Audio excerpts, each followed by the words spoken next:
نحمده ونصلي على رسوله الكريم اما بعد فاعوذ بالله من الشيطان الرجيم بسم الله الرحمن الرحيم لعن الذين كفروا من بني إسرائيل على لسان داود وعيسى ابن مريم ذلك بما عصوا وكانوا يعتدون۔ جو لوگ بنی اسرائیل میں کافر ہوئے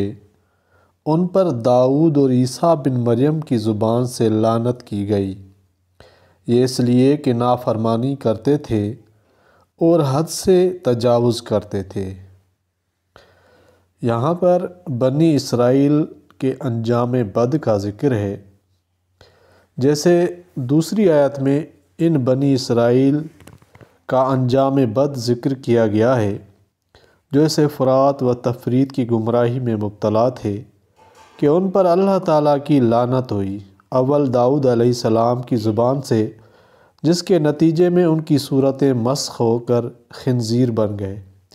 پھر عیسیٰ علیہ السلام کی زبان سے یہ لعنت ان پر مسلط ہوئی، جس کا اثر دنیا میں یہ ہوا کہ مسخ ہو کر بندر بن گئے۔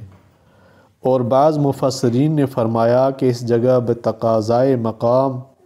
صرف 2 پیغمبروں کی زبانی ان پر لعنت ہونے کا ذکر کیا گیا ہے، مگر حقیقت یہ ہے کہ ان پر لعنت کی ابتدا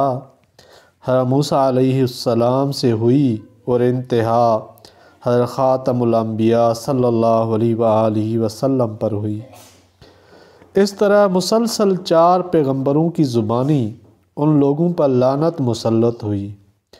جنہوں نے انبیاء علیہ السلام کی مخالفت کی یا جنہوں نے ان کو حد سے آگے بڑھا کر خدا تعالیٰ کی صفات کا شریک بنا دیا۔ آخری دونوں آیتوں میں کفار کے ساتھ گہری دوستی اور موالات کی ممانعت اور اس کے تباہ کن نتائج کا بیان فرمایا گیا، جس میں اس کی طرف بھی اشارہ ہو سکتا ہے کہ بنی اسرائیل کی یہ ساری کجروی اور گمراہی نتیجہ تھی ان کے غلط قسم کے ماحول اور کفار کے ساتھ دلی دوستی کرنے کا، جس نے ان کو تباہی کے گڑھے میں دھکیل دیا تھا۔